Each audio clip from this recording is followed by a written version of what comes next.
Ինչ է 3D-ին, ոնց է դա տեղափոխվել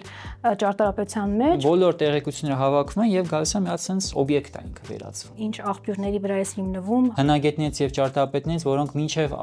ինձ են արել, Կենտրոնացած ես կարող ենք ասել Ուրարտական, Երևանդունների ու Արտաշեսյանների ժամանակաշրջանի Վանի թագարությունից, Ուրարտուից մինչեւ ուշ անտիկ։ կարողանում է ստեղծել մի բան, որ շատ քչեր օրինակ կհամարձակվեին գոնեն նույնիսկ նախաձեռնել։ Փորձում եմ եռաչափ մոդելով իրեն վերակազմությունը կատարել։ Կա այտենց հատուկ ինչ-որ բան, որ հասկանանք էս Արտաշեսի ժամանակա մնացել, թե արտավազդն է եկել վերափոխել։ Պալատի սալահատակի տակից հայտնաբերել անտիկ ժամանակաշրջանի կարասային թաղում։ Եվ եկեղեցու կրողն ենք, եւ առաջին քրիստոնեացն ենք, եւ շատ մեծ մշակութային ժառանգություն ունեցող ենք միջև քրիստոնեությունը եւ միջև քրիստոնեական շրջանը։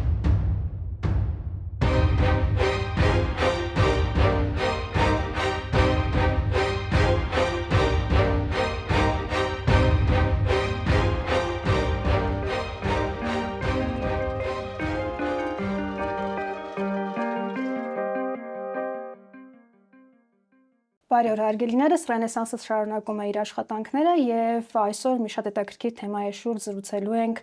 ճարտարապետ վերակազմող Ռուբեն Սարգսյանի հետ։ Ողջույն Ռուբեն, շնորհակալություն հրավերն ընդունելու համար։ Սկսենք նրանից, որ Ռուբենը շատ հետաքրքիր մի նախաձեռնություն ունի, ժամանակակից տեխնոլոգիաների միջոցով կարողանում է վերականգնել կամ, այսպես ասենք, վերակազմել մեր պատմամշակութային շատ կոթողների նախկին տեսքը, այսինքն պատմական տեսքը եւ նաեւ շատ հետաքրքիր մի գործել է նախաձեռնել հին ժամանակներում մեր արքաների, արքայադստրերի, թագավորների, թագուհիների հագուստներն է վերականգնել 3D մոդելավորման միջոցով։ Ռուբենի հետ մենք կուզենք սկզբում սկսել, թե ինչ է 3D-ին, ոնց է դա տեղափոխվել ճարտարապետության մեջ ու ամենակարևորը ինչից սկսվեց գաղափարը քեզ մոտ, Ռուբեն։ Շատ լավ։ Նախ շնորհակալություն հրավերի համար, իհարկե։ Շատ ուրախ եմ տաղավարում գտնվել։ Փորձեմ հակիրճ ներկայացնել ինչ է, ընդհանրապես 3D-ն, այսինքն եռաչափ վերակազմություն, եռաչափ մոդելինգը, ինչպես գիտեք, հիմա հատկապես 21-րդ դարում շատ մեծ թափով բոլոր ոլորտներ մտել է, այսինքն թե ֆիլմ արտադրության մեջ, թե ասենք, եթե ինչ-որ մեկը ցանկանում է ինչ-որ մի կառույց կառուցել, շենք, բարձրակշենք եւ այլն, միշտ վիզուալիզացիան պետքա կից լինի։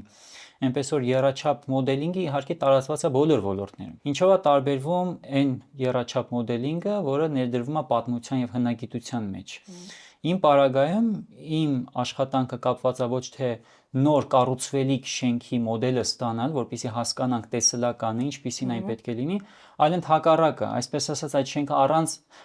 արդեն իսկ կառուցվել է 3000-2000 տարի առաջ իմ ժամանակային դիապազոնը այդքան է, էլի, ոչ ավելի ուշ։ Եվ ես փորձում եմ եռաչափ մոդելով իրեն վերակազմությունը կատարել, որպեսզի մենք հասկանանք ինչպիսին է նա եղել։ Հասկանալի է։ Մի հետաքրքիր փաստ կար, որն ինձ շատ հետաքրքրեց, հատկապես դու կենտրոնացած ես, կարող ենք ասել, Ուրարտական, Երևանդունների ու Արտաշեսյանների ժամանակաշրջանի կառույցներին։ Ինձ այ հետաքրքիր է մի հարց, ինչի համար հենց այդ ժամանակաշրջանը ու հատկապես որ սակավ են շատ նյութերը, ինչպես ես կարողանում հասկանալ ինչ աղբյուրների վրա է հիմնվում, հասկանալու համար տվյալ շինության ճակատային կամ ետնային հատվածների կառուցվածքը եւ այլն, որքանով կա բարդություններ կամ խնդիրներ։ Ընդհանրապես ասեմ, որ ինչպես յուրաքանչյուր մասնագետ, օրինակ բերեմ բժշկի տեսքով, բժիշկները օրինակ երբ որ իրանք կրթությունը ստանում են, իրանք անցնում են ողջ մարդու օրգանիզմը, բայց իրանք ամեն մեկը ունի իր նեղ մասնագիտությունը։ Հիմա իմ պարագայում նույնպես ես անցել եմ այսպես ասած բոլոր ժամանակաշրջանները, բայց որպես յուրաքանչյուր մասնագետ, ամեն մասնագետ պետք է ունենա իր ստույգ սուղ նեղ ժամանակաշրջանը, որը իմ պարագայում հին աշխարհն է։ Այսինքն մոտավորապես Քրիստոսից առաջ 10-ից 9-րդ դարից մինչև մեր թվարկության 4-րդ դարը, այսինքն Վանի թագարությունից, Ուրարտուից մինչև ուշ անտիկ, նախքան միջնադարը։ Այո, իրականում ասեմ, որ այդ ժամանակաշրջանը ցավոք սրտի շատ սուղ տեղեկություններ ունի, համեմատ օրինակ միջնադարին, ուշ միջնադարի հետ անհամեմատելի իհարկե, քանի որ ինչքան ժամանակ անցնում է, այնքան տեղեկությունները ավելի քիչ են լինում, եւ իրականում հենց դա է, որ ինձ գրավել է, որովհետև երբ մենք անցնում ենք մեր պատմությունը, ցավոք պետք է նշեմ, ես բազմաթիվ անգամ սա ասում եմ, որ երբ ասում են հայկական ճարտարապետություն մեր մոտ սկսվում է վաղ միջնադարից, այսինքն վանքեր, եկեղեցիներ։ Հայկական արվեստ դա ցավոք սրտի կրկին սկսում է այդ ժամանակաշրջանից, մանրանկարչություններ, որմնանկարչություն եւ այլն եւ այլն։ Եվ եթե օրինակ նույն Վարազատ Հարությունյանի հայկական ճարտարապետության պատմությունը գիրքը բացում ես, առաջին մի ասենք 20-30 էջը ընդ Ուրարտու Երվանդունի Արտաշեսյաններ Արշակունիներ ասեն սեղ ոնց որ սեղմագիրք լինի ինչ որ ամեն ինչից մի քիչ հետո արդեն գալիս է ասեն միջնադարը տարածվում ընդ ճարտարապետական ձևեր հորինվածներ հատակագծային կառուցվածքներ եւ այլն եւ դա միշտ իմ համար տարօրինակ ա եղել իսկ ինչու մեր այսպես ասած ճարտարապետությունը սկսում է այդ ժամանակաշրջանից ինչու օրինակ եթե նայում ենք օրինակ Արևմուտքին Հռոմին կամ Արևելքին Հնդկաստան, Չինաստան կամ Մերձավոր Արևելք, Ասորեստան կամ Եգիպտոս իրանց այսպես ասած ճարտարապետությունը չի սկսվում այդ ժամանակաշրջանից, մերը չգիտեմ ինչի այդ ժամանակվանից է սկսում։ Եվ ես փորձեցի այդ հարցի պատասխանը ստանալ ու իրականում հարցի պատասխանը պարզապես շատ դժվար էր ստանել, որովհետև տեղեկությունները շատ սուղ են։ Մեր բախտը ցավոք սրտի պետք է ասեմ, որ շատ քիչ է բերել տեղեկությունների առումով, որովհետև մեր հարևաններ ասելով մեր ներկայիս հարևանները, չէ, պատմական հարևանները, իրենցից բավականաչափ տեղեկություններ կան։ Ցավոք սրտի պետք է ասեմ, որ օրինակ հին աշխարհում, այսինքն նույն օրինակ Արտաշեսյան, Արշակունիների կամ օրինակ Երվանդունիների ժամանակ, նաև Ուրարտական ժամանակ, մենք ավելի շատ տեղեկություններ ստանում ենք մեր հարևանների միջոցով, քան հենց տեղացի պատմիչների կողմից։ Եթե իրանք ընդհանրապես իրանց գործերը մեզ հասնեն, որտեղ չեն հասել։ Նույն օրինակ Տիգրան Մեծի ժամանակաշրջան, որ կառավարել է ինքը եւ մենք միշտ խոսում ենք Տիգրան Մեծ, ծովից ծով Հայաստան, 98% տեղեկությունների այդ ժամանակաշրջանից մեզ հասել է մեր հարևանների միջոցով։ Հույների, հռոմեացիների եւ այլն եւ իրանք այսպես ասած մեջբերել են, այսպես ասած կողքից ուղակի այդ թեման արձայցել են եւ խոսել են եւ մի կողմից դա հետաքրքիր է, որովհետեւ նրանք շատ դեպքերում բնութագրում են հայկական քաղաքները որպես շքեղ, հարուստ կամ հայ արքային գովերքում են ասում են օրինակ հիանալի տիրապետում էր հունարենին, եթե Արտավազ II-ի պարագայում կամ Տիգրան Մեծը, որ նույն օրինակ հռոմեացի պատմիչը գրում է, որ ոմն մեկը կար, որ ազգությամբ հռոմեացի էր ու փախել էր, ապրում էր Տիգրանակերտում ու Տիգրան Մեծի ողջ կառավարման ժամանակաշրջանի մասին գիրք էր գրել։ Այսինքն մեր հարևանները կոպիտ ասած գովերքում են իրանց թշնամի երկրի ղեկավարին եւ գովերքում են նրա քաղաքները։ Եվ մենք կարող ենք ընդհանրապես եզրակացնել, որ եթե մեր պատմիչները այդ ժամանակաշրջանից գրքերը մեզ հասած լինեին, իրանք ոնց այդ ամեն ինչը մանրամասն կբնութագրեին։ Ցավոք սրտի մեզ չեն հասել։ Այստեղ մի բան կա կարևոր նաև արձանագրենք, որ մեզ ավելի շատ գովել են մեր հարևանները, նկատել են, չգիտեմ, քաջությունը, գեղեցկությունը, քաղաքները եւ այլն։ Ու ինչն է ինձ հետաքրքիր, խոսում ես թեմայի մասին, որ շատ սուղ են, շատ քիչ են աղբյուրները եւ այլն, բայց ամեն դեպքում կարողանում է ստեղծել մի բան, որ շատ սղության պայմաններում նույնիսկ կարողանում է ստեղծել մի բան, որ շատ քչեր օրինակ կհամարձակվեին գոնեն նույնիսկ նախաձեռնել։ Լավ, ենթադրենք խոյակները կամ սյուները, որոնք որ գրեթե գիտենք, որ չկան ամրոցներ կամ տաճարներ, մեհյաններ չկան այդ ժամանակներից մնացած։ Ինչի հիման վրա ենք հասկանում, որ դա հենց Երևանդուների ժամանակների օրինակ Սյունազարդ պալատի մակետն է կամ չգիտեմ փոքր տարբերակն է, ինչպես ենք հասկանում սա Երևանդուների ժամանակից թե Արտաշեսյանների ժամանակից է մնացած, հատկապես եթե հաշվի առնենք, որ Արտաշեսյանների ժամանակ սկսվեց հելենիզմի շատ տարածումը, բուրըն լավ զարգացած շրջաններ ու հայկական մշակույթը նաև ազդեցություն կրեց նաև հելենիզմից, նաև իրանական մշակույթից ուներ ազդեցություն, ոնց ենք տարբերակում, ինչ տարբերակիչ միջոցներով ենք հասկանում, որը որ ժամանակից է։ Նախ առաջինը, որ դու նշեցիր, որ շատերը ոնց ասած չէին ցանկանա զբաղվել, ասեմ, որ եթե ինչ-որ մի բանով մարդ սկսում է զբաղվել, միշտ եթե ինչ-որ մի նոր բան է անում, միշտ այդ սխալվելու պատասխանատվությունը ընկնում է իր վրա, որովհետև յուրաքանչյուր մարդ եթե ինչ-որ մի բան զրոյից որոշում է անի, միշտ նորմալ է, բնականon է, որ ինքը կարա սխալվի եւ պետք է սխալվի։ Եթե ինքը նոր է սկսել դա։ Նույն Մովսես Խորենացուն, որ շատերը օրինակ իհարկե գովերքում են ուսուցներ ասում են, «Ահա դե սխալ է գրել բանման, այդ մարդը ապրելով 5-րդ դարում հայոց պատմությունը գրել է հնարավոր բոլոր տեղեկություններից, Ալեքսանդրիայի գրադարանից, տեղական ավանդազրույցներից, մենք 21-րդ դարում Վիկիպեդիա, ChatGPT, թվային գրքեր, ինչ ասես ունենալ շատ դեպքերում տեղեկություններ չեն կարող գտնել։ Բայց այդ մարդը առաջին անգամ որոշել է եւ գիրք է արել, որպեսզի հետագայում դա լրացվի, ավելի լավը կատարյալ դարձնի։ Եվ ինչ եմ ուզում ասել, եւ որ այն ինչ անում եմ, սա սկիզբը եւ վերջը չի։ Ես էլ անում եմ այսպես ասած, հավաքում եմ տեղեկությունները հնագետներից եւ ճարտարապետներից, որոնք մինչեւ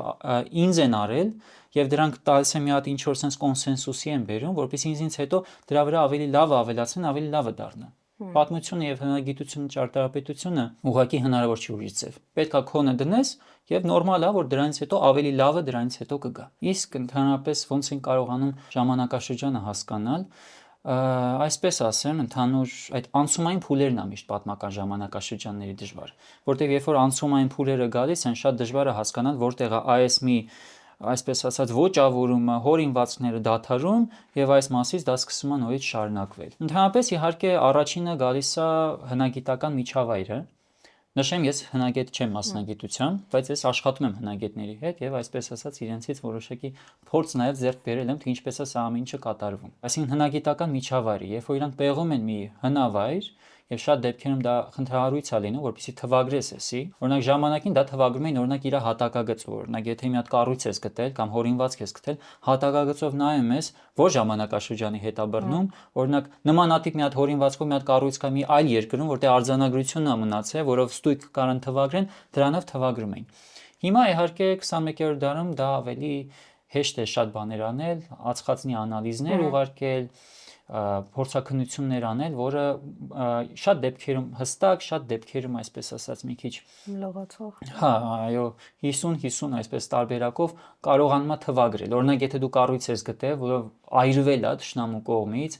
եւ այդ գերանները ածխածել են, դու ածխածնային անալիզ կարող ես տալ եւ հասկանալ, թե երբ է դա վառվել։ Բայց միաժամանակ, երբ որ դա իմանում են, թե երբ է դա վառվել, հաշվի առնենք, որ նոր օրինակ այդ փայտը որ կա, ինքը կարող էր միանգամից կիրառության մեջ չմտնել, այսինքն ինչ որ մի ժամանակում ինքը աճել է, հետո կտրել են, հնարավոր է ինչ որ միտեղ պահել են, հետո նոր օգտագործել են, հետո նոր վառել է։ Այնպես որ այսպես ճիշտ թվագրությունը միշտ այսպես ասած տատանողական է, բայց շատ բաներ կան, որոնք որ օգնում են մեզ հասկանալ, օրինակ հենց այդ ոճը։ Օրինակ նույն ասեմ, օրինակ Խորհրդային Միությունը մի դար էլ չապրեց, գոյություն չունեցավ, բայց նկատենք, որ Խորհրդային Միության տարիներին քանի անգամ ոճը ընդհանուր փոփոխվեց, չէ՞։ Սկզբնական, հետո Ստալինյան ժամանակ է դասական ոճը եկա, որը մինչև այդ բուրժուազիայի, այսինքն կայսրական Ռուսաստանի հետ էր ասոցիացում եւ ասում էր սա վատ է, այսինքն Խորհրդային Միության ժամանակ քանի անգամ փոփոխվեց։ Անգամ մինչև այսօր, չէ՞, եթե օրինակ շենքերի տեսակներ կան, այսպես ասած արդիական ձևով ասեմ, որ ասում են Խրուշչով կա, Ստալին կա, չէ՞, այսինքն անգամ էդի որոշակիորեն իրան թվագրում է, չէ՞։ Հիմա նույնը իրականում հին աշխարհի հետ է եղել եւ բոլոր ժամանակաշրջանների հետ։ Երբ որ ոճը գալիս էր, դա որոշակի այսպես ասած թելադրում էր, թե ինչպես ամեն ինչ պետքա լինի։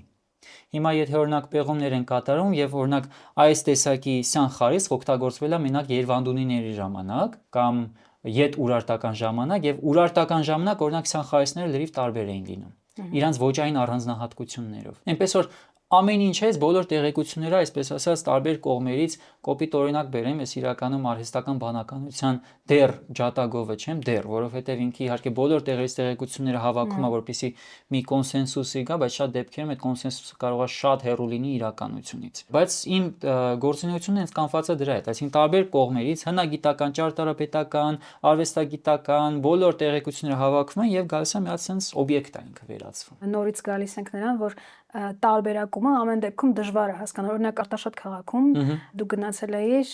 տեղանքը ուսումնասիրելու, գտել էիր որոշ սենյակներ, հա, այսպես ասենք, որոնք որ հավանաբար հին Բերդից մնացած հատվածներ էին։ Այդ դրա ներքին հատվածը, օրինակ պեղումներից, եթե օրինակ պարզվի, կա ինչ-որ այլ սրահներ եւ այլն եւ այլն։ Դրա հիմքով կկարողանանք բարձրացնել քաղաքի տվյալ հատվածի, օրինակ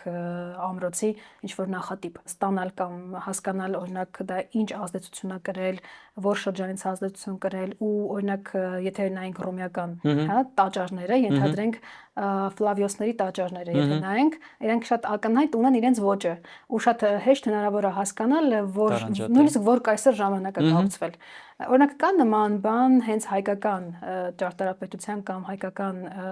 ասենք, շինարարվեստում կամ ոնց հնարավոր կա այտենց հատուկ ինչ-որ բան, որ հասկանանք այս Արտաշեսի ժամանակ է մնացել, թե Արտավազդն է եկել վերափոխել։ Ասեմ, ընդհանրապես Արտաշատում որ նշեցիր, ես գնացի տեսա, իրականում արդարության համար ասեմ, կրկին նշեմ, որ ես մինչ ինձ արված աշխատանքների հիման վրա եմ ամեն ինչ արել եւ անում, շատ դեպքերում ինձնից ինչ-որ մի բան ներդնելով։ Նույն Արտաշատով զբաղվել է դեռ 1970-ական թվականից Բաբկեն Առաքելյանը, Ժորես Խաչատրյանը, ներկայումս Մկրտիչ Զարդարյանը, Հայ Գերբանականը, Արշավախումբ եւ այլն եւ այլն եւ այլն, եւ ես իրանց տեղեկությունների հիման վրա եմ կարողացել սա ինչը ստանալ։ Ցավոք սրտի պետք է ասեմ, որ Արտաշատը երբ որ պեղումները իրականացվել են 70-ական թվականներին, պատկերացրեք ինքը որոշակի կոնսերվացված վիճակում ա եղել եւ պեղումներից հետո ոչ բոլոր հատվածներն են կրկին կոնսերվացվել եւ ցավոք սրտի այն ինչ որ պեղվել է այն ժամանակ այսօր դա արդեն իսկ գոյություն չունի, որովհետեւ ինքը հողի տակից բարձրացվել է, թողնվել է այդպես եւ անձրևի իդյան պատճառով անգամ այն ինչ որ պահպանվել էր դա քայքայվել գնացել։ Առանձնահատկությունների համար ցավոք սրտի այսօր մի հատ մեծ խնդիր է իրականում թե ինչպիսին է եղել մեր նախաքրիստոնեական պաշտամունքային կառույցները, ինչպիսին են եղել։ Հատակագծում, տեսքը եւ այլն։ Մենք գաղափարներ ունենք որոշակիորեն Վանի թագավորության ժամանակաշրջանից, ինչը որոշակիորեն շատ տարօրինակ է, որովհետեւ Վանի թագավորությունը լինելով ավելի վաղ Իրանից մենք ավելի շատ տեղեկություն ունենք, քան թե օրինակ Երևանդունյաց, Արտաշեսյան եւ Արշակունյան ժամանակաշրջանից, որոնք ավելի ուշ ժամանակաշրջանի։ Շատ տարօրինակ է իրականում, էլի։ Հուսամ մենք դեռ չենք բեղել, ոչ թե իրանք չեն պահպանվել, պարզապես մենք չենք հայտնաբերվել։ Այնպես որ ցավոք սրտի որ հստակ նշեն, որ մենք բազմաթիվ տաճարների օրինակներ ունենք, որ կարանք զուգահեռենք եւ իմանանք սա Տիգրան Մեծի Արտավազդ II թե Արտաշես առաջինի ժամանակվանից են, ցավոք սրտի այդպիսի բան չկա։ Մատերի վրա կարող ենք հաշվել, անգամ մի ափի վրա գուցե Գառնու տաճարը, որը իհարկե թվագրում են մեր թվարկությունով Տրթատ առաջինի ժամանակաշրջանով, բացի դրանից որպես այդպիսին տաճարի բեկորներ, ընդամենը բեկորներ, անգամ իր հատակագիծը որպես այդպիսին, էլի, ստերոբատը չի հայտնաբերվել, այսինքն բեկորներ, խոյակի բեկորներ Արտաշատի տարածքում է գտնվել եւ կրկին թվագրում է մեր թվարկության առաջին դարով, կրկին Տրթատի ժամանակաշրջանով, բայց դրանից մյուս կողմերից մենք չունենք որպես այդպիսին տաճարներ։ Մենք օրինակ մեկ էլ եթե այդպես հաշվենք Դվինի պեղումների ժամանակ հայտնաբերվել է մի այդպիսի այո, իրականության բեկոր, որի դեպ հետաքրքիր որ ինքը պատրաստված է եղել տուֆից։ Եվ ինքը հելլենիստական անտիկ ժամանակաշրջանի նման վրան այսպես ասած կանելուրաներ ունի, փոսորակներ ունի եւ նմանատիպ մի անտամբլիմենտի կտոր ներկայումս գտնվում է Հրիփսիմե տաճարի տակ, երբ որ վերանորոգում են կատարում, հատակը այնտեղ հայտնաբերվում է։ Բայց որպես այդպեսին ուրիշ զուգահեռներ չունենք ցավոք սրտի։ Այսինքն Վանի թագավորությունից այս կողմ մեր մոտ մի հատ sense մեծ դատարկ տարածություն է, որը դեռևս լցված չի։ Բայց մի բան կարող եմ նկատել, որ մենք գուցե փնտրում ենք մի բան միտեղ, որ իրականում այդտեղ չի, որովհետև օրինակ երբ խոսում ենք անտիկ տաճարներից, կլինի դա հռոմեական, կլինի դա հունական, ու մենք ասում ենք, որ իրենցից ենք մենք ոգեշնչվել, որ մեր մոտ այսպես սարքել ենք։ Օրինակ նկատենք, որ Դվինից գտնված սյունը, սյան բեկորը եւ Հրիփսիմեի տակ գտնվող այդ անտամբլիմենտի կտորը երկուսը տուֆից են։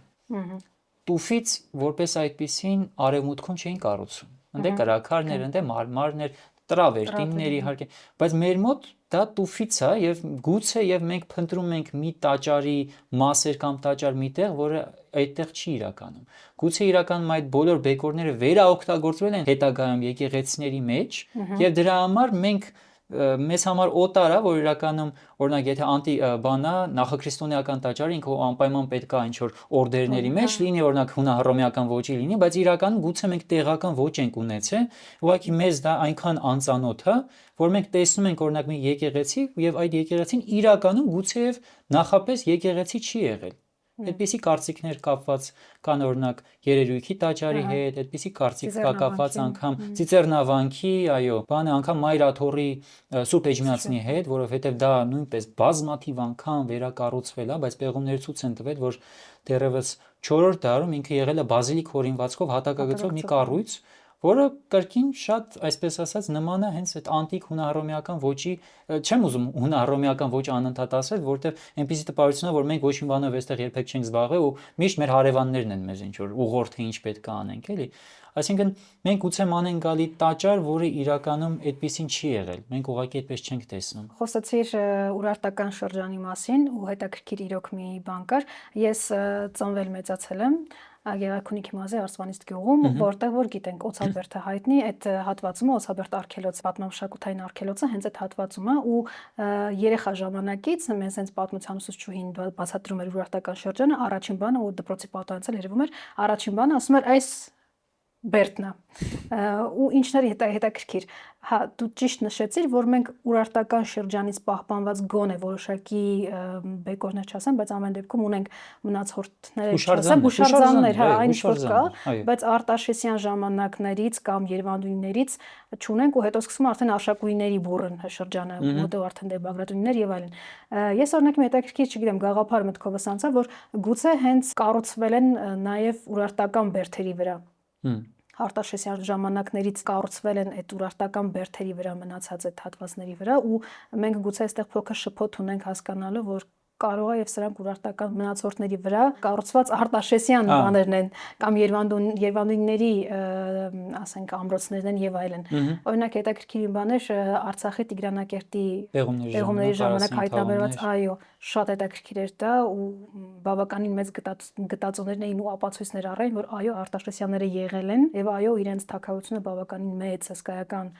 տիրույթներ է ունեցել։ Այս դեպքում գուցե իրոք ճիշտ ես դու նկատում պետք է եկեղեցիների կամ հին ամրոց հուշարձանների ներքևի հատվածներում նայել, բայց այստեղ էլ ուրիշ խնդիր կա, հո չենք քանդելու եկեղեցիները հասկանանք տակն ինչ կա։ Կան արդյոք նմանատիպ ինչ-որ սարքավորումներ, որոնցով հնարավոր լինի զոնդավորող ինչ-որ գործիքներ, որոնցով հնարավոր լինի ներքևի մակետները հասկանալ ոնց են։ Միանշանակ 21-րդ դարում գեոֆիզիկական ուսումնասիրությունները հատկապես իրանք ճառագայթներ են ուղարկում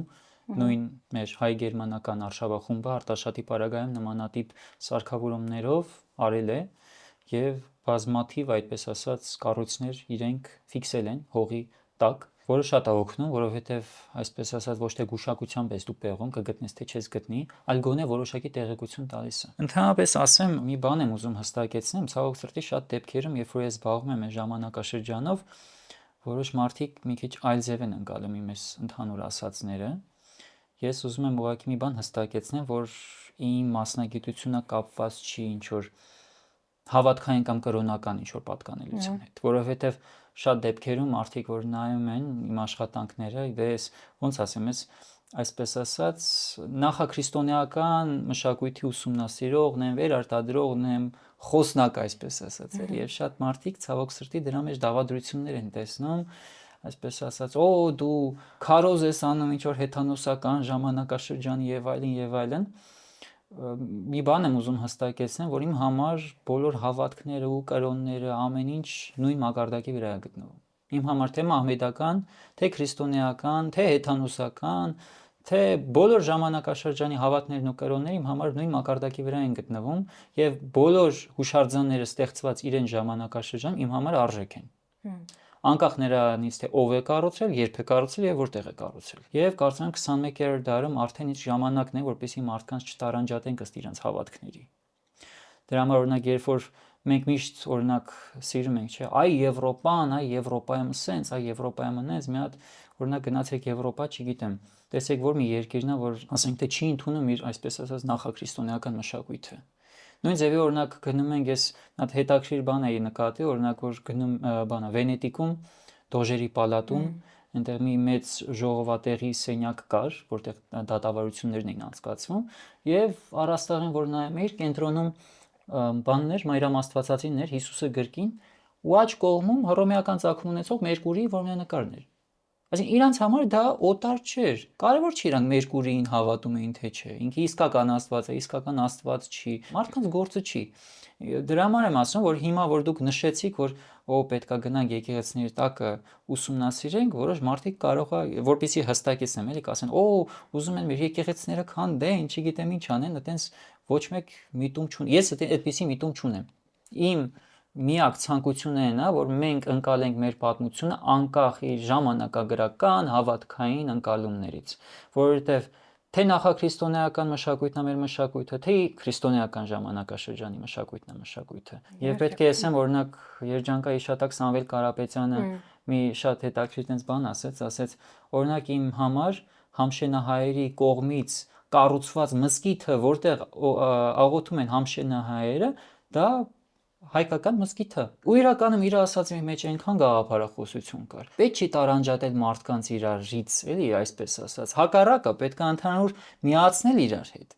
Որովհետև ընդհանուր մշակույթն ու արվեստը դրան է միտված, որպեսզի մարդկանց միացնես, ոչ թե պառակտես։ Իրականում ես, երբ որ ես աշխատանքները կատարում եմ, ես զգում եմ, որ իրականում սա հենց այդ ազդեցությունն է թողնում մարդկանց, որովհետև իրանք նայում են, ասում են, հա, փաստորեն էս էլ է մշակույթի մասը։ Իհարկե, ոչ մեկ չի ասում քանդել եկեղեցին կամ այլ բան, չգրել մեկնաբանություններում հակաքրիստոնեական կամ հակաեկեղեցական ոչինչ չկա։ Հակահավատքային ոչ մի բան չկա, ասածում հակառակը նկատի ունենք, որ մենք եւ եկեղեցու կրողն ենք, եւ առաջին քրիստոնյա ազգն ենք, եւ շատ մեծ մշակութային ժառանգություն ունեցող ենք միջև քրիստոնեությունը եւ միջև քրիստոնեական շրջանը, ասել կուզենք, որ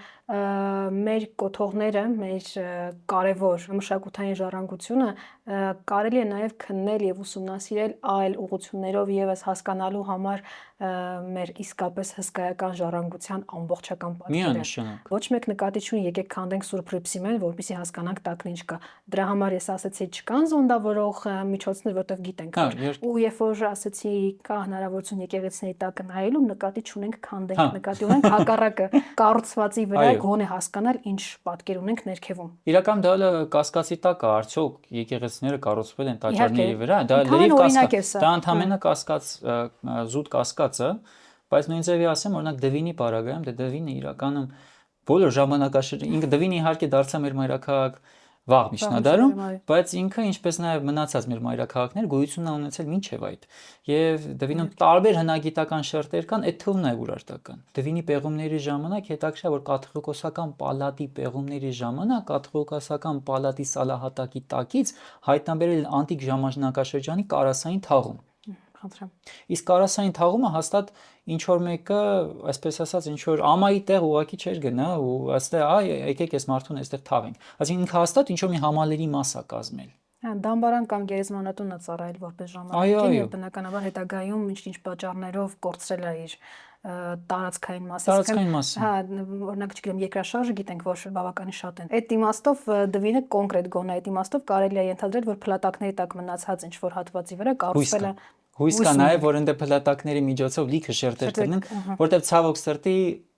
այն հնավայրերն են տեղեկությունները շատ տալիս մեզ, որոնց հետ ինչ-որ մի վատ բան կատարվել է։ Սովորաբար հնավայրը կլինի ամրոց, կլինի քաղաք, կլինի ինչ-որ մի բան, ինչ-որ մի կառույց, միջավայր։ Եթե այդ միջավայրից մարդիկ ուղղակի զուտ թողել ու հեռացել են, այդ միջավայրից համար ոչ մի բան չի մնում, որովհետև այդ մարդիկ երբ որ հեռանում են, օրինակ իրավիճակ ունենք, օրինակ Էրեբունի պարապգայում, Էրեբունին որպես ամրոց շատ իհարկե ակնառու ամրոց է, բայց Էրեբունում փաստորեն միշտ քանի որ թողել եւ հեռացել են, անգամ այն ինչ կարող են վերաօգտագործել, օրինակ սյուները, փայտից եւ հեծանները, ապա մոնտաժել են եւ իրենց հետ տարել են։ Դրա համար պեղումների ժամանակ որպես այդպեսին նյութական, այսպես որ հնագիտական նյութական նյութեր շատ քիչ են այդտեղ։ Բայց դրան համեմատ օրինակ Թեյշեբայինի ամրոցը, որը հրկիզվել է թշնամիների կողմից ամենայն հավանականությամբ 7-րդ դարի վերջում երևի թե սկյութների կողմից, ինչ եղել է այդ ամրոցի մեջ, ամբողջովին մնացել է։ Ինչու՞, որովհետև այդ ամրոցը հրկիզել են։ Հրկիզել են, փուլ է եկել, վառվել է, քաոս է եղել։ Նույն հիանալի օրինակ, մեր համար հիանալի օրինակ, իհարկե դա հսկայական ողբերգություն էր ինչ ժամանակին, Պոմպեյ եւ Հերկուլանum քաղաքները։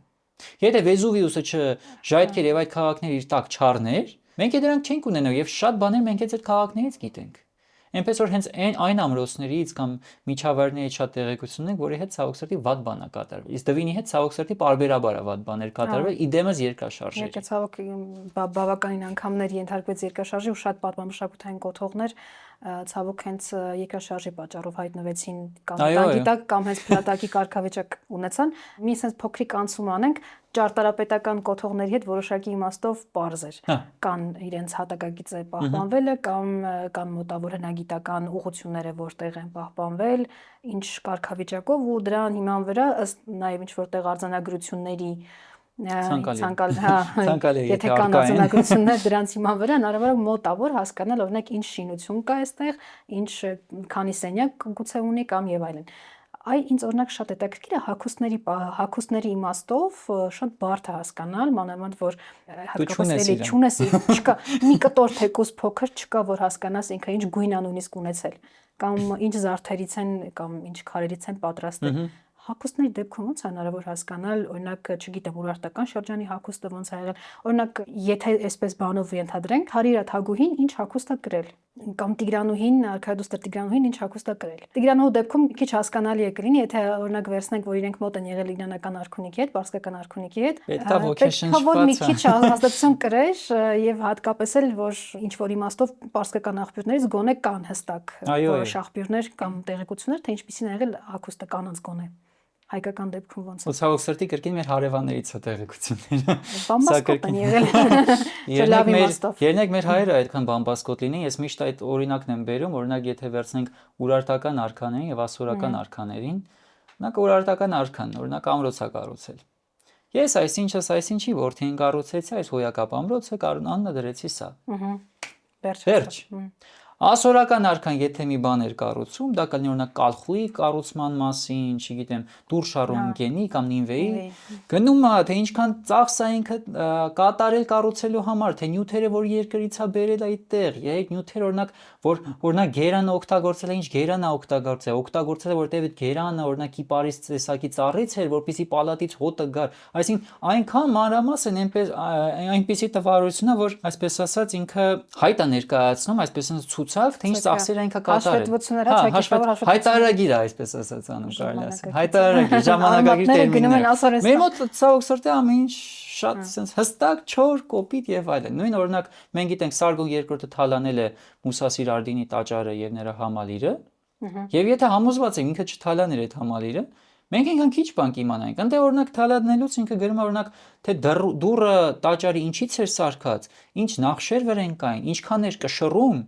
Եվ մեր արքաները այդքան տեղեկություն չէին թողի։ Նույն ձևի հագուստները։ Այդ թեվայով կարծում եմ, որ իհարկե մասնագետ չեմ, ես հետաքրքիր կլինի նաև ուրիշ մասնագետներ լսել, գուցե թողել են շատ ծավալուն տեղեկություններ, բայց մեզ հասել է մի փոքր օրինակ հատված տվյալ հուշարձանից կամ տվյալ, ասենք, նամակից, հա, եթե ընդունենք դա որպես նամակ։ Ու հավանաբար դա է եղել խնդիրը, որովհետև չեմ պատկերացնում այդքան ասենք ժլատ լինեին ներկայացնելուց ինչեր արել։ Կարծում եմ, որ ինչ որ իմաստով այստեղ խնդիրը գնացել է, որ չունենք հուսամ դեռ չենք գտել։ Հուսամ դեռ չենք գտել, հա, հաշվի առնենք, հա։ Որտեվ այո, մեր գրությունները մեծամասամբ պաշտոնական են, այսինքն ամրոցի կառուցման, տաճարի կառուցման, հացահատիկի շտեմարանի կառուցման, առօրեական, այսպես ասած, անցուդարձ եւ այլն, օրինակ, երևի քչերն են նկատել, բայց օրինակ մենք միշտ խոսում ենք այնա Խալդի, Թեյշեբա, Շիվինի եւ այլն, բայց ինչ որ այսպես ասած սյուժե, ինչ որ սցենար իրանց հետ կապված, ինչ որ աշխարհի արարման հետ, իրար հետ, չգիտեմ, պատերազմ են գնում, թե չէ, այդպես բաներ մենք չունենք։ Մենք գիտենք իրանց անունները, այսպես ասած 50-50 գիտենք թե ինչի հովանավորներն են իրանք։ Մեր հարևանների պարագայում իհարկե բոլորից բախտ իհարկե բերել է, որովհետև իրանց պարագայում օրինակ հայտնաբերվել է ինչպես հայտնի է Աշուրբանի պալարքայի գրադարանը, անփոխարինելի մի աղբյուր է, եւ հուսամ մեր արքաների, այսպես ասած, արխիվները դեռևս չեն հայտնաբերվել։ Ինչ վերաբերվում է, հա, վերադառնանք հագուստին, այո, մի քիչ ավելի խնդրահարույց է, որովհետև հագուստը, այսինքն տեքստիլը, կտորը ինքը ավելի վատ է պահպանվում, քան թե քարը, քան թե փայտը եւ այլ, մետաղը եւ այլն։ Եվ օրինակ ես անդրադարձել եմ իհարկե միայն այդ ժամանակաշրջաններին, Վանի թագարության ժամանակաշրջանին ցավոք սրտի պետք է նշեմ, որ առ այսօր մենք որևիցե մի պատկեր չունենք, որը հստակ կարող ենք ասել, որ այս արքան է կամ այս թագուհին է։ Մենք ունենք պատկերներ, որտեղ կարող ենք հասկանալ, որ պատկերվածը արքա է կամ թագուհի է, բայց որ արքան է կամ որ թագուհին է, ցավոք սրտի որպես այդպիսին, որտեղ ընդե տակը գրված լինի հատուկ այս արքան է եւ այլն, չունենք։ Այնպես որ կարող ենք զուտ, այսինքն ունենք պրոտոտիպ, թե արքաները ինչպես են հագնվել եւ դրանով եզրակացնել, որ այ արքաների հագուստը այսպեսին է եղել։ Իսկ այդ տեղեկությունները նույնպես կծկտուր են ցավոք սրտի ու տարբեր տեղից այսպես ասած հավաքվում են։ Մեզ շատ են օգնում պատկերագրությունները, օրինակ շատ ժամանակ տարածված էր բրոնզե գոտիների վրա, բրոնզե գոտիների կամ օրինակ պեկտորալների դանջապանակ կոչվածները, դրանց վրա դրանք լինում էին արծաթից, ոսկուց, բրոնզից ոսկե ջրած կամ արծաթաջրած եւ դրանց վրա բազմաթիվ այդպես ասած սյուժեներ կան, որոնք որ պատկերված են դիցաբանական, պատմական եւ այլն եւ այդ պատկերների մեջ շատ հաճախ մենք նաեւ հանդիպում ենք այսպես ասած մարդկանց պատկերների, որոնց թվում թե առօրյա կանայք են, որոնք զբաղվում են ատաղծագործությամբ, թե կարող ենք տեսնել զինվորների, թե կարող ենք տեսնել քրմերի, արքաների եւ թագուհիների եւ այդ պատկերներից կարող ենք գաղափար կազմել, թե ընդհանուր գոնե կառուցվածքը ինչպիսին է։ Բայց կրկին ասեմ, քանի որ իրանք շատ փոքր մակերեսների վրա են արված, հա, իհարկե ողջ դետալները այդտեղ պատկերված չեն, որովհետեւ շատ փոքր պատկերելու դեպքում շատ տեղեկություններ ուղղակի կորում են։ Եթե օրինակ այսպես նայենք, օրինակ մենք ունենք կնոջ պատկեր եւ կնոջ օրինակ շղարշի եւ նրա հագուստի վրա, տունիկայի վրա տեսնում ենք, որ sense քառակուսի նախշեր են եւ այսպես ասած քառակուսիներ են միայն ցույց տված։ Ավելի մանր դետալներ չկան։ Բայց նույն ձևի օրինակ մի հնավայրից, որը կոչվում է Խալդի Աստծո քաղաք, գտնվում է Վանա լճի ավազանում, արևմուտքում։ Այո, այնտեղ պեղումների ժամանակ գտնվել է մի, այսպես ասած, պատկերաքանդակ, որտեղ մի տղամարդ է կանգնած, հավանաբար Աստված ցլի վրա, եւ քանի որ պատկերաքանդակը բավականաչափ բարձր է, մոտավորապես 2-ից 3 մետր բարձրություն ունի։ Դրա վրա այդ բոլոր դետալները շատ ավելի մանրամասն են քանդակած, որտեղ ինքը թույլ է տվել այդ մակերեսը։ Այսինքն մենք վերցնում ենք այս պատկերաքանդակի այդ քառակուսին, դա համադրում ենք այն փոքր պատկերի վրա ցույց տվող թագուհու այդ քառակուսու հետ, այսինքն հասկանում ենք, որ ըստ երևույթին նմանատիպ քառակուսների միջև վրա նմանատիպ նախշ է եղել։ Եվ դա արդեն ասեղնագործում ենք, կարող ենք ստանալ դրանից արդեն իհարկե ընդհանուր հագուստը։ Իհարկե պեղումներն է շատ մեզ օգտակար այս պարագայում, պեղումների ժամանակ ինչ որ պահպանվում է իհարկե զարդերի տեսքով, ականջողեր, վզնոցներ, վզողեր, ապարանջաններ, բաներ, շիկղեր, այսպես ասած, ֆիբուլաներ եւ այլն։ Դրանք իդեպ երբ որ իհարկե մարդը թաղվում է եւ փտում է ամեն ինչ,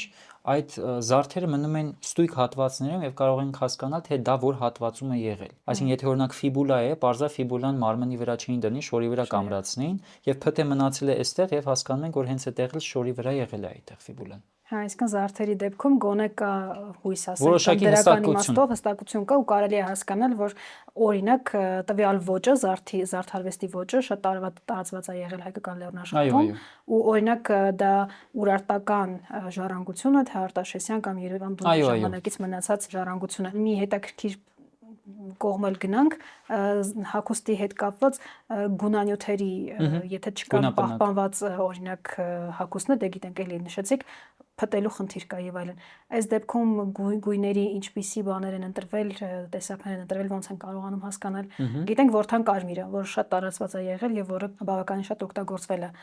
Մնացած գույների առումով արխայական օրինակ, չգիտեմ, ծիրանին, որ շատ տարածված է ու մեր պատմիչները բազմաթիվ անգամներ արձանագրում են դրա մասին։ Այլ ինչ գույների հետ կապված կա, չգիտեմ, կամ կարծիք կամ ինչ որ հստակություն։ Գունապնակը իրական բավականաչափ հստակ կա։ Խնդիրն է, որ գույներից ոչ բոլորն են հարատև։ Օրինակ ծիրանագույնը մենք որպես այդպեսին չունենք գտնված կտոր, բայց ինչպես Պլինիոս կրտսերն է հիշատակում, ասում է, որ ծիրանագույնը, երբ որ դրանով մշակում էին կտորը ծիրանագույնով, ի տարբերություն մյուս գույների, ծիրանագույնը արևի լույսի ազդեցությունից ավելի հագենում էր իր գույնը, ի տարբերություն մյուս գույների, որոնք որ կորցնում էին իրենց գույնը։ Հագեցվածությունը։ Սա Պլինիոս կրտսերն է հիշատակում համենայն դեպս։ Բայց իրականում գունապնակը բավականաչափ հստակ է, որովհետև գիտենք դրանց նյութերը ինչից էին ստանում, մեծամասամբ օքսիդներից էին ստանում։ Այսինքն մենք ունենք երկաթի օքսիդից ստացվող շագանակու գույն, կարմիր, վառ կարմիր, մուգ կարմիր, նարնջագույն։ Պղնձի օքսիդներից ստանվում էր արդեն կանաչը եւ վառ կանաչ գույները։ Գույներ կային, որոնք որ ներմուծվում էին, օրինակ եգիպտական կապույտը, Եգիպտոսից քիմիայի միջոցով առաջին ստացված ներկն է, Քրիստոսից առաջ 3-րդ հազարամյակում ստեղծված եգիպտացիների կողմից եւ նա,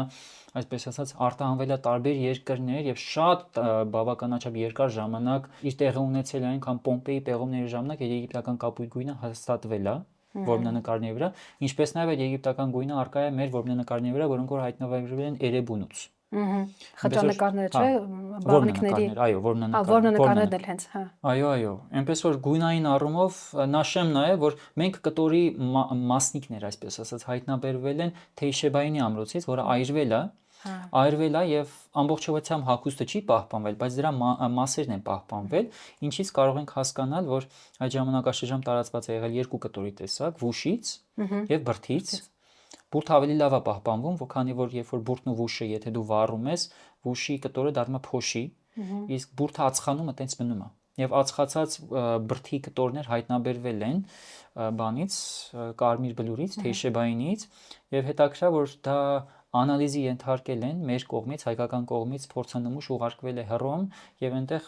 փորձակնության ընթացքում պարզվել է, որ այդ կտորը ներկված է եղել վառ նարնջագույն գույնի։ Այսինքն իր մակերեսը քիմիական անալիզի են ենթարկել, տեսնեն թե ինչ բաղադրունյութեր կան այդտեղ եւ իրանց համակցությունը իրար հետ ինչ գույն կտար։ Եվ դա պարզվել է, որ վառ նարնջագույն է եղել, չնայած մեր աչքը որ նայում ենք, մենք հիմա ոչ մի բան չենք տեսնում։ Եվ ինչն է հետաքրքիր, որ այդ կտորները նաեւ հայտնաբերվել են պեղումների ժամանակ գտնվել է զրահաբաճկոն եւ այդ զրահաբաճկոնի տակի այն ինչ կոչվում է կաֆտան։ Զրահաբաճկոնը, այսինքն իհարկե մարմնի վրա ուղղակի չէին հասնում, երկար թևերով եւ երկար, այսպես ասած, տունիկայով հագուստ կար, կաֆտանը։ եւ դրա վրա Նախահագուստը։ նախահագուստը եւ դրա վրա եղել է այդ զրահաբաճկոնը։ Հիմա երբ որ ամրոցը վառվել է, երկուսն էլ վառվել են եւ այսպես ասած որոշակիորեն կպել են իրար։ Այսինքն մենք կարող ենք հասկանալ, որ ինչ որ մի անձ Թեյշեբայինում ունեցել է մի զրահաբաճկոն, որի տակի կաֆտանը ներկված է եղել վառ նարնջագույն գույնի։ Գոնե դա գիտենք։ Նաև հիշատակություն ունենք իհարկե Սարգոն II-ի կողմից, որը երբ որ թալանում է Մուսասիրարդինին հիշատակում է նաև այնտեղից պուրպուր գույնի կտորների հափշտակության մասին։ Եվ պուրպուրը կամ մանուշակագույնը ինքը իհարկե տարբեր երանգավորումներ ունի, ինչպես գիտենք, էլի, կապույտից մինչև կարմիր, այսպես ասած, գրադիենտը որ կա, եւ մեր հայկական իրականության մեջ դա շատ հայտնի է իհարկե մի քիչ ավելի ուշ փուլում Երվանդ Արտաշիսյան ժամանակաշրջանում, որովհետեւ այդ Ծիրյանի գույնը որ կա, Լիբանանի տարածքում, Փյունիկայում, նախկին Փյունիկայում, Լիբանանի տարածքում կար եւ առ այսօր կա մի քաղաք, որը անգլերեն հնչում է որպես Թայրիա, հայերեն հնչում է որպես Ծիրիա։ Եվ այդ տեղի բնակիչները կրկին հիշատակին Պլինիոս կրծեին նա է հիշատակում ամբողջ process-ը, ասում է որ փյունիկացիները Փյունիկիայի դեպ նշանակում է մանուշակագույնի երկիր։ Այո, նշենք նաև, որ փյունիկացիները իրանք հավաքում էին ծովախեցքի այդ խեցիները փոքր եւ դրանք ասում է որ 1000 խեցի պետք էր հավաքվել, լցնում էին տակառի մեջ, լղջում էին, ճզմում էին, կափարիչով փակում էին եւ ինքն դե ասում է որ շատ վատ հոտ է գալիս, երբ որ դրանք սկսում են նեխել, բայց երբ որ նրանք նեխում են, այսպես ասած թթվում են, իրենցից այդ մանուշակագույն գույնը դուրս է գալիս եւ այդ մանուշակագույն գույնը 1000 խխունջից ստացվում էր ընդամենը 1 գրամ։ Բայց իհարկե այդ 1 գրամ ստացած նյութը շատ թանկ էր իհարկե գնահատվում, որտեղ process-ներ շատ, այսինքն նյութածախ, ժամանակածախ եւ այլն եւ իրականում արխայական ծիրանը ըստ երևույթին նաեւ նրա հետ է կապված, որովհետեւ քիչ հասանելի էր արքաներն էին հագում, դրա համար այդպես էր կոչվում։ Այո, արխայական հագուստների մեծ մասը նկարագրությունների ու պահպանված աղբյուրների հենց Ծիրանի երանգով Ծիրանից, որտեղ շատերը մտածում են Ծիրանագույնն է, բայց մեզ մոտ շատ թյուր խնդիր կա այդ հարցով, որը ինչ որ կա Ծիրանի հետ կապված, մենք միանգամից ասացնում ենք, որ դա միրգ Ծիրանն է ու ներքն ստացված է Ծիրանից, բայց չէ։ Լավ էր որ ասացիր, ես ուզում եի դրա մասին ասել, որ ներկանյութերի մեջ բացի Որդան կարմիրից կար նաև հատնտիրը Ծիրանի։ Այո։ Եվ նշենք նաև որ օրինակ մեր եկեղեցին նա պահպանողական կառույց է եւ մեր հայրապետը կաթողիկոսը, եթե նկատենք իր բասկաթոռը գահը աստարված է գույնով, որը նույն մանուշակագույնն է եւ նրա թիկնոցը տակից նույնպես աստարված է այդ մանուշակագույն գույնով, այսինքն կաթողիկոսները ժամանակակից են եղել մեր արքաներին եւ պարզա եւ տրամաբանական է, որ թե նրանց մոտ պետք է այդ գույնը որպես բարձր խավի ներկայացներ տարածված լիներ։ Իհարկե մեր մոտ հիմա արքաներ չկան, բայց եկեղեցին որպես պահպանողական կառույց առ այսօր այդ գույնը կիրառում է, իհարկե ոչ Փյունիկայից ներմուծված մանուշակագույնը ժամանակակից տեխնոլոգիաներով ստացված, բայց դե Իհարկե մեր եկեղեցին միշտ էլ գտնվել է մեր ազգապահպանության ու մշակութապահպանության ակունքներով եւ գտնվում է եւ այո կշարունակի ու այս իմաստով այո շատ կարեւոր է դա նշել, որ նաեւ բացի գունանյութերի իմաստով, որ պահպանվել է հագուստի մեջ, նաեւ ճարտարապետական իմաստով էլ եկեղեցին շատ կարեւոր դեր է ունեցել, որ պահպանվել մեր կոթողներն ու փոխանցվեն սերնդեսերունդ։ Ամփոփելով մեր այսօրվա շատ հետաքրքիր զրույցը։ Ինչ բաներ կար, որ կուզեիր ավելացնել, որ օրինակ բաց թողեցինք հատկապես զարդագործության ու հագուստագործության թեմայով։ Որոնք են խնդիրները, մարտահրավերները ու դու ինչ փոփոխություններ կուզեիր այդտեղ տեսնել կամ ինչ հետաքրքիր ծրագրեր կան, որոնք կարող ես բերել կամ կարող ես արտահանել։ Իրականում մի այսպեսի այսպես ասած բան անեմ, կիսակատակային մի օրինակ բերեմ։ 21-րդ դարում որպես այդպեսին մենք գիտենք, որ մեծամասամբ սպառելա հագուստը, այսպես ասած, տարազը իրան սպառելա։ Ժամանակին մեծամասամբ, ժամանակին մարդուն երբ որ դու տեսնում ես, դու կարելի է ազգային պատկանելիությունը, հավատքային պատկանելիությունը, ամուսնացած է թե ամուսնացած չի, ինչ սոցիալական դիրք է գրավում եւ այդ ամեն ինչը հասկանաս։ Հիմա երբ որ մարդուն նայում ես, դու չես հասկանում դա, որովհետեւ որպես այդպեսին տարազը մեծամասամբ 21-րդ դարում սպառելա ու գնալով այսպես ասած սպառում է իրան։ Բայց մի բան էսպեսի նշեմ, նախ ասեմ, որ մեր հայրենակիցները ինձ շատ հաճախ են պարսիկի հետ շփոթում։ Այո, եւ հիշում եմ ես Դարեհիքիթե։ Եվ երբ որ ասում եմ, որ դու շատ պարսիկի տեսք ունես, ասում եմ, մի հատ գնացեք այն Պերսեպոլիսում այն հայ դեսպաններին նայեք, այն որ 5-րդ դարում ընդ պարսի ցարքային բան են տանում, մի հատ էլ նայեք ինքը հայի տեսք ունի, թե չէ։ Ես ասեցի, ես ուղղակի այնքան վաղուց հայի տեսք չեք տեսել, որ մտածում եք ես եմ պարսիկը։ Ինչևից է, մի հատ օրինակ բերեմ, որ ես օրինակ սիրում եմ, այտենց հիմա իհարկե ին վրա չկա, բայց այտենց Վանի թագավորության ժամանակաշրջանային բրոնզե ապարանջաններ, վզողեր, մատանիներ, Ես բաներ տեսել եմ, հագնել, ցույց ես տվել։ հա, ինքս իմ համար ոչ մեկին ոչ մի ապացուցելու ցանկություն չունեմ, ինձ հաճելի է այդպես։ Եվ հիշում եմ, որ մի անգամ կանգնած էի ավտոկանգառում եւ երկու կինի մեջքի հետևում կանգնած ըստ երևույթին հերթական անգամին շփոթելով այլ ազգի հետ, մեկը մյուսին նայելով ասում էին, մեկը մյուսին ասեց. «Այ հալալ է այս պարսիկներին»։ Հələ նայ, մինչև այսօր իրանց ազգային զարդերը, բաները, դարեր ի վեր, մինչև այսօր հագնում են ոչ թե մեր հայերի նման։ Ու sense նայեցի, ես իհարկե բան չասեցի, ես արդեն հոգնել եմ մարդկանց բացատրելու ես պարսիկ չեմ, բայց ինչև է, այսպես ասած, իրանք գովերքում էին այն, որ այդ տես պարսիկները մինչև այսօր հագնում են իրանց ազգայինը, մենք չէ։ Բայց իրականում դա իրական ժամանակի խնդիր է, որովհետև նույնը հիմա 21-րդ դարում ես շատ ուրախ եմ եւ մենք բոլորս կարող ենք տեսնել, որ շատ աղջիկներ հենց փորձում են հենց ազգային տարազին բնորոշ, նույն դա օրինակ խորհրդային միությունից սկսած արել է օրինակ Արծրուն Բերբերյանը, հիմա Անահիտ Բերբերյանն է դրանով զբաղվում, հիմա Պրեգոմեշն է անում, այնպես որ շատ կազմակերպություններ կան, որոնք զբաղվում են դրանով եւ ուրախություն ինձ դա մեծ տարածում ունի կանանց բaragայում համենայն դեպս։ Բայց քանի որ ես մի փոքր այլ ժամանակաշրջանից եմ, այն ժամանակաշրջանից չեմ, որ երբ որ Էդրանքին արդիական, մի օրինակ էսպես բերեմ, որ մեր թանգարանում աշխատում է ժամանակին ոսկերիչ, հիմա ռեստավրատոր Վարդան Մադոյան, եւ մի անգամ իրեն հենց խնդրեցի, ասեցի, ես քեզ ուզում եմ հորինվածքը տա մոմի տեսքով, բրասլետ ինչպես պետք է լինի։ Ես չեմ կարա ձուլեմ դա։ Ես դրա մասնագետը չեմ։ Ես այս ապարանջանի հորինվածքը քեզ տամ, դու բան արա։ Սրանից մի հատ խնդրում եմ իմ համար սարքի, կրեմ։ Ու ինքը սարքեց այդ վիշապագլուխ բրոնզե ապարանջանը եւ ես կրում էի եւ երբ կրում էի մարդիկ նայեն, «Ոյ, այս ինչ հետաքրիր բան է, այս որտից»։ Ասում եմ, «Բա Ուրարտական է»։ «Յա, իրոք, ես է գիտեի կելտական է»։ Ունդե գնաց, նես պատմեմ, խորանում եմ, «Բա Ուրարտուում սենց եւ այլն եւ այլն»։ Ու ասում են, «Կարաս համարը տաս, ես եմ դրանից ուզում բանեմ»։ Ու սկսեց էսի տարածվել։ Հիմա իմ հաշվարկով 25 հոգի արդեն Հայաստանում այս ապարանջանից հագնում է։ Ինչ եմ ուզում ասեմ, որ դու սեփական օրինակով կարաս մարդկանց ցույց տաս, որ գիտես զարդը մենակ կանանց չի, դա վատ չի, որ տղամարդիկ եկարան զարդ հագնեն, եւ անպայման չի զարդը ինչ որ, որտեւ մեր մոտ երբ որ ասում են ազգային կամ ավանդական, բոլորի մոտ չգիտեմ ինչի դա առաջինը բացասական ձևով անցալվում։ Ցավոք սրտի են, որ հա ինչ որ հնամաշ է, հնությունն է, ժամանակը գնում է առաջ, արդիական բանն, բայց երբ որ մարդիկ նայում են մի բան, որ 3000 տարի առաջ եղել է մոդայի մեջ եւ իրենց դուր է գալի եւ սկսում են հագնել եւ այդտեղ սկսում է մարդկանց մեջ տարածվել։ Այնպես որ մարդկանց պետք է օրինակ ցույց տաս, ոչ թե իրանց քննադատես, պետք է սիրել քո հայրենիքը, պետք է սիրել քո մշակույթը, պետք է իսկական հայ լինել, պետք է ոչ մի բան չի լինում այս աշխարհում։ Պետք է օրինակ ծառայես։ Պետք է նրան հնարավորություն տաս սիրել քո հայրենիքը։ Պետք է դա հնարավորություն իրան տաս, որպեսզի նա այդ սիրի, ոչ թե իրան պարտադրես։ Եվ հուսամ իմ մոտ համենայն դեպս իմ գծով փորձում եմ զարդերի, հագուստի, 3D տեսքով հնարավորությունը տալ եւ հուսամ դա կստացվի ժամանակի ընթացքում, կարծում եմ արդեն իսկ ստացվում է։ Մի քիչ գոհ Շատ տես էի ուզում ասել, որ քեզ մոտ ստացվում է շատ լավ, որովհետև գոնե ամեն դեպքում այդ ապարանջը ես տեսել եմ այդ թևնոցը, տեսել եմ ու շատ սիրուն է ինքը ու ես էլ օրինակ շատ սիրով կկրեի տարազային ինչ-որ դետալներ հագուստի մեջ, օրինակ ես ինձ համար հետաքրքիր ու շատ հաճելի է, երբ որ իրանական մշակույթում եմ ես տեսնում, կինը ինչքան սահմանափակ է հագուստ ընտրելու հարցում, բայց ինչքան